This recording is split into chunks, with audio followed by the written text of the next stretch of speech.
Hey Kate, how's it going? I have the sheets printed out, the blank phases. All I did was just Google like a blank face. These are the ones from last year, but they're blank. So they're just like this. And I filled out all of the ones for this year's play, the One Stoplight Town. And I have them right here. We had to do 24 of them, which was insane. Let me tell you, it took forever, but I got them. Here they are. This is Taylor's. So what you're gonna want to do is basically first go through and write down all of your, or just grab your cast list basically and write down the character name slash the person's name, or if there's more than one person, more than one character, you write character slash person, and then just go around. Oh my gosh, that was loud. Oh yeah. Anyway, basically go through, figure out who you're doing and what characters they are. And like, here's an example, which is Taylor. She's one person, she's Clara. She does have changes throughout. So what I did is I numbered it. So we have basic, like we do foundation, obviously, and then for blush I wrote regular blush, that's a regular amount type of thing. You can kind of do however you want, just like pink blush, red blush, depending on how many blushes you have. If you only have one blush, just write light, medium, and heavy amounts, you know. So this one, we have two blushes, but I write red blush for the dark red one, but the other one is pink, which is the one we use for everything else. So regular is just a regular amount basically, you know. But you can write it however you want, you know, whatever makes sense to you guys. But so yeah, she's got regular blush, the beige highlighter, because I've got a beige and a white one. We've got the filled in eyebrows, the light brown eyeshadow.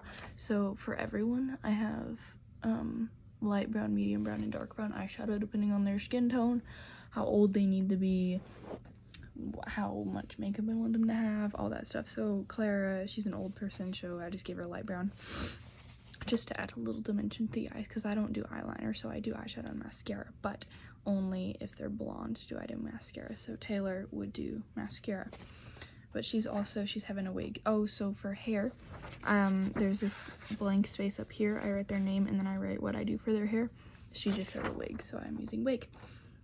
But anyway, for the changes, so we've got basic makeup, basic, it's just written out plain like that, right? But then we have things, I numbered it all. So I did different wrinkles, right? So there's these wrinkles here have a 1 by them. These have a 1 by them. These have a 2, right? So that's the order they needed to be put on. And then I went through it's not the cast list, but the scene list, and whichever scenes she's in, I went along with that and did the progression, right? So scene 1 is everything that will need to be on there before the play starts. But then number 2, which is these wrinkles right here, which is like a saggy thing, you do like a 3 basically, and then you blend it out a little bit, but since she's old we don't want to blend it out too much, you know. I'll show you how to do that day of, obviously. But anyway, so the number 2, which is that one, I've written scene 4 underneath it, which means during scene 4 I will add it, you know. And I have that for act 2 scene 3, act 2 scene 5, and if it just says scene 4, it's act 1 scene 4. So we will add the these thingies, wrinkle thingies, during act 2 scene 3, and then we'll add liver spots, not just here but all over, but during act 2 scene 5. So that's Clara's, I think. Yeah. And we have another situation with Annika here, who is 2 people. She is protester and teen 3. So what I do if they're more than one person, usually just if they're 2, if they're 3, I do that too, but anyway, we draw a line straight down the center there, and we do 1 person and 1 person, but I wrote protester and then teen 3, and then the protester is in Act 1, Scene 5, and Teen 3 is in Act 2, Scene 4. So I've separated them according to the sheet.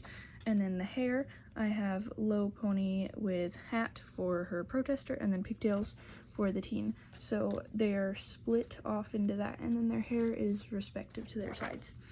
So she'll need a change during intermission, since I didn't write it down, it's during intermission. But we write the basics, we write foundation, we know we need to fill in the eyebrows, and we know the shadow's light brown over here. But so it's light brown beige highlighter and pink blush over here, and then we change it to dark brown beige highlighter and regular amount of blush over here. And so everything that's basic is basic, but she doesn't have mascara and she doesn't have contour because she is a teen, which is like the kid video, you know?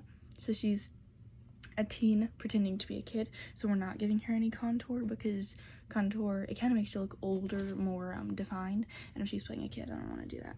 And then she's a protester, but she is a background protester, so I don't want to spend time on her makeup when it's just gonna change over anyway. So there's that.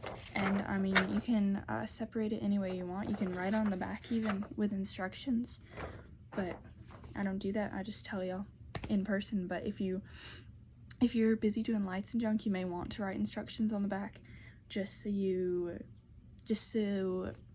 your people know what to do. Goodness gracious. Another situation we have here is Sally and Jim, which is Izzy and Joey, which their age range is about high school kids to however old they are when they drop off their 18-year-old kid to go to college. So I don't know, like 20 maybe? No, what the heck, that's 20 years. So they're probably late 30s, early 40s type of thing, maybe mid 40s depending on when they decided to have the kid, right? It depends. So because the play is spanning over 20 years, it's about from 2000-ish to modern day, which is 2025. And oh, I forgot to say this, but today is March 15th, 2025. Yeah, I was gonna update you sooner, but like we went out of town and everything, and I got distracted and I didn't want to. So anyway, here we are now. I just filled these out today. There's 24 sheets of paper.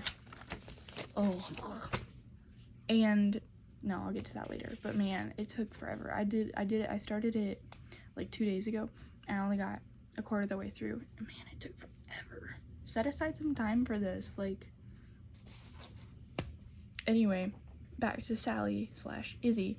She is in Act 1, Scene 2-4, Act 2, Scene 1-5. So what I've done here is I've written down 2, 4, 1, 2, 5, I think is what that says. Yeah, for all her scenes, right? And so I don't have time to make a lot of changes, you know, so we're trying to do as little changes as possible, while still making it, you know, good, believable. I don't know. Anyway, so what I've done here is done the hair. So we've done curled with two twisties into, what the heck, into a ponytail. So basically we're gonna have a ponytail and we're gonna do big twists to the side into the ponytail whilst her hair is curled, right? And then for under 4 is the same 2 twists, but we're gonna take it down because she is getting married. So the school dance is a ponytail, and the wedding is when it's down. And then when we go to intermission, I'm gonna braid it, and it's gonna be on the side because she's with her kid, and then she's going on a date, so it's half up. And then she's taking Emma off to college, so it's gonna be in a low ponytail, low maintenance. She's sad, you know, she didn't want to spend time doing her hair. I don't know. Anyway, so I've written down all the different hairstyles. So her hair will change every time because it's different days, it's different years. It's like over, what is that, 2 decades? I don't know. Anyway, and then I've drawn a little V here, which means Scene 2 and 4, I think that says, the makeup will be the same because it is a dance. It's a high school dance, so we're assuming like a prom or a homecoming or something. And then her wedding. So I'm just gonna basically the makeup's gonna be the same, you know. It's not that far off in age, I don't think. Maybe, I mean, even if she was a freshman and she got married right out of high school, that's only 4 years. Your makeup doesn't change that much in 4 years, but we're assuming it was like, I don't know, 2 to 3 years difference, so it's gonna be the same makeup. Because first of all, it's between scene 2 and 4. We would have one scene to wipe off and redo, and we don't have time for that. So anyway, that will do that. And then in between 4 and 1, we have intermission, so we are able to completely redo the makeup for that. And again, for scene 1 and 2, obviously there is no time to change, so that will be the same makeup. And then scene 5 will be a different makeup completely, because we have 2 scenes to change her there. So we've labeled the first makeup A, the second makeup B, and the last makeup C. And so on this sheet, it's actually quite complicated, I think, but the lips, you can see, well, foundation first of all. I always write foundation in the chin because it's easy. You don't have to write it. I just do sometimes because people are like, you didn't write foundation on the sheet. I didn't know I had to put it. Anyway, so we have A, B, and C for the lip combos, which is a pink red, a red, and then a pink nude, which you can actually write the names of the lipsticks. I just didn't want to come down here and look for them. So I just write the pink red is the pinky red one, and then the red one is the red one, and then the pink nude is the pink nude one. We all know what those are, or at least I do, and I can tell you which ones they are. So that's good. For every other step, I've got light contour for all of them because we need that. But then for, where is it?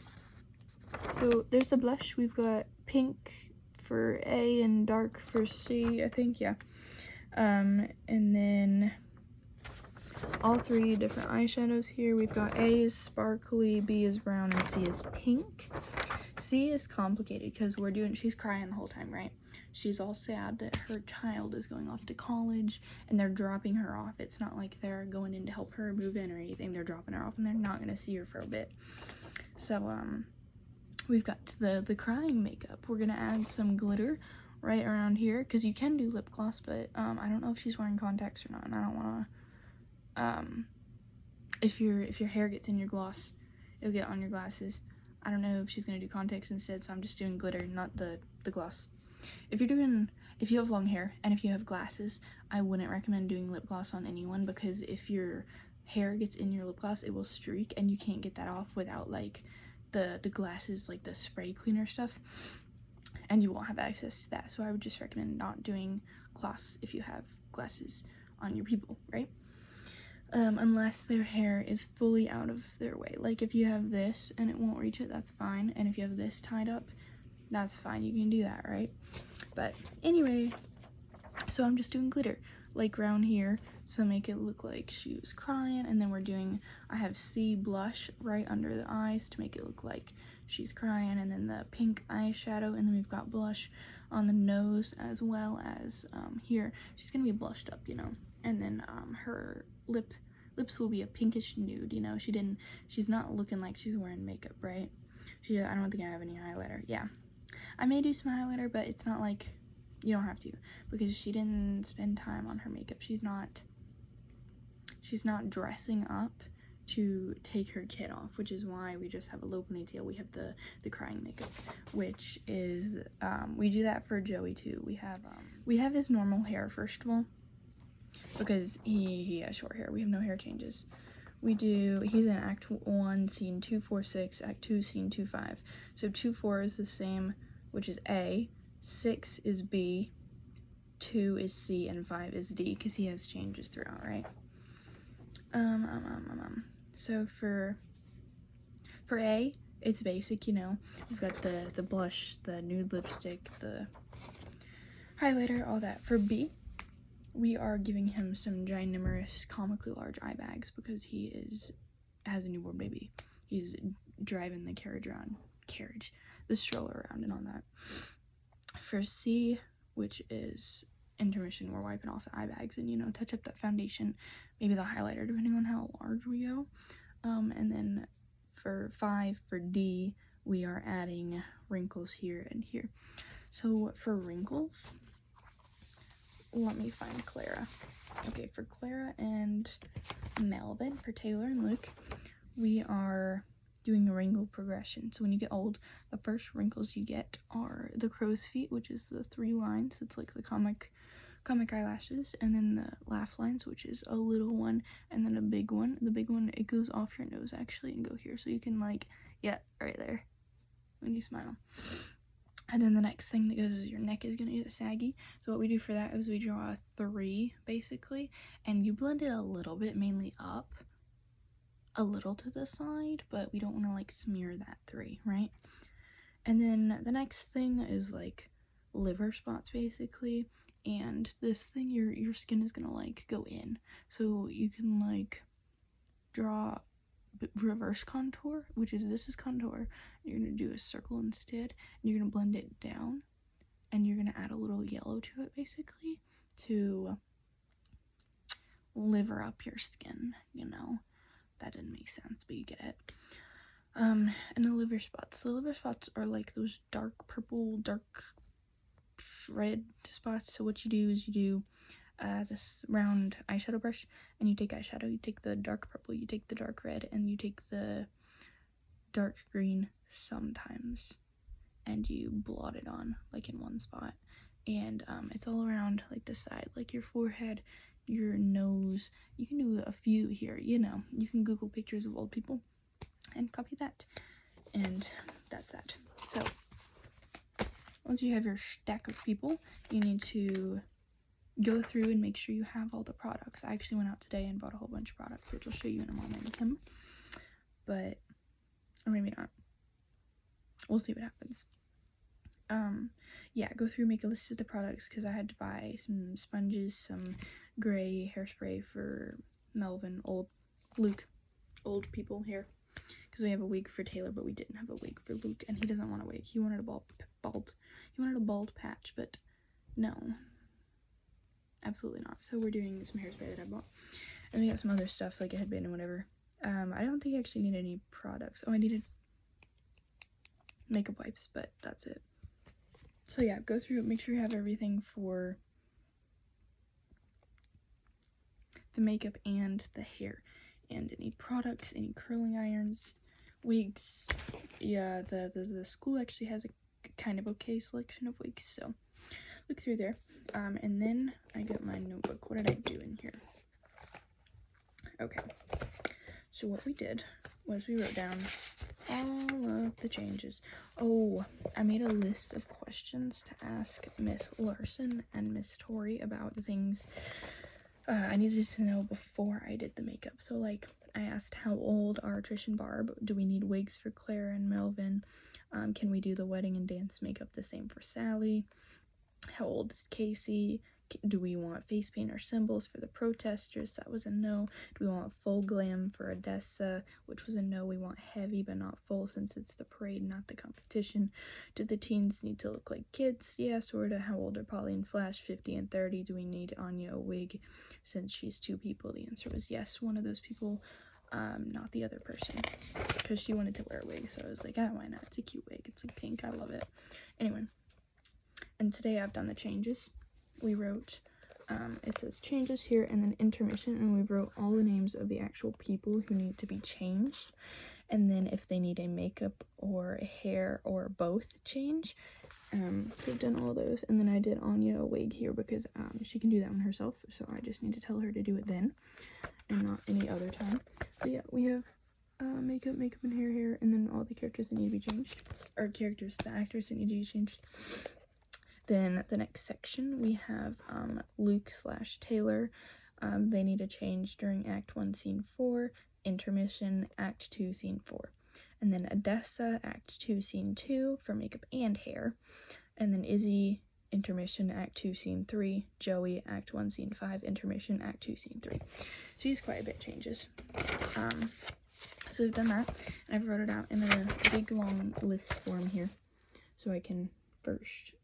I don't know, so I can understand it better, I guess. And then over here, we've written Act 2 in big letters and broken it down by scene. So there's Scene 4 and who needs to be changed, Scene 5, who needs to be changed, Act 2, and there's the scenes and the people who needed to be changed. I feel like that's flipped, but you get the idea. So I'll go over that with you guys on Monday when we have our weird rehearsal. Anyway, while you're going through this, you're gonna want to keep with you the cast list, so you know who people are, what they're gonna need to change, how many characters they are, type of thing. And then you're gonna want the scene breakdown.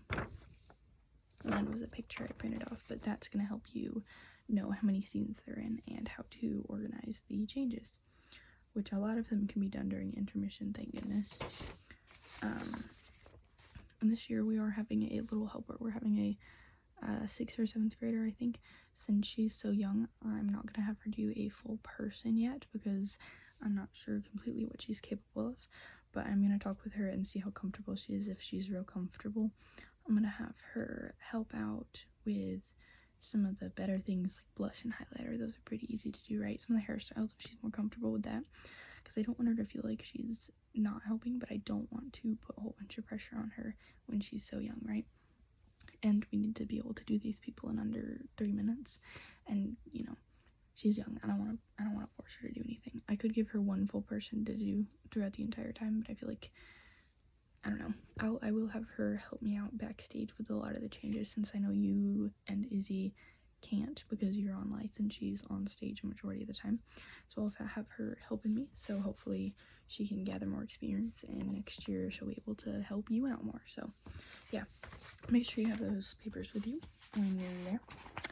Make sure you have a notebook too. Mine's Harry Potter, obviously. I love Harry Potter. So to keep notes, and I've used it since, I don't know what honestly probably Antigone. I didn't start with a notebook that long ago, but yep, Antigone, my first one, and it's helped me through most of them. You can create your list, ask any questions, write down notes. I've written down stuff I need to tell you guys, stuff I need to tell Miss Larson. I need to get a hat. I just thought of that, sorry. Anyway, notebooks are really helpful, or like the notes app on your phone. You know, use whatever you like best. If you're more of a technology person, get an app or something that'll help you. I prefer to write things down, so I just keep that. But I have everything in a binder, a big binder. I'll show you. So we have one stoplight down, and I printed out a picture of a stoplight, obviously. And over here we have all of the papers, all of the schedules, and all of the people's faces in here, schedules. And then over here we have this thing which holds, when I had lines, it held all my note cards because I made note cards of my lines. It holds this notebook when I need to bring it to practice, and it has a pencil in it right now. I would recommend, very helpful. And it has the entire script in it. And then here's the tickets and the money, and then some more blank faces in case someone drops out or we need to redo someone. But yeah, there's that. I would fully recommend a binder. Like, let me tell you, I started using one. Have I used one always? I don't know. I think I just had loose papers a lot of times, but use it. It's really good. And you can customize a really cute picture for the front, because I had like this, you know, the no internet dinosaur, and then a line of code. It was like green code, and then I put the no internet dino over it, and I like merged them together for the day the internet died. Oh, so cute. For Antigone, I had this like white rose thing for the White Rose Society. Anyway, it was really cute. So yeah, there's that. Have your stuff organized. I just finished with all of the papers today, and since I don't have Camry's number, I won't text you guys about it, but I will talk with you on Monday, since we have that long rehearsal for this stuff, basically. So yeah, I think that's all for now. Yeah, okay. I may show you what I bought. I may not. I mean, you're gonna see it in person, so it doesn't really matter, but yeah, I'll see you later. Have a great day.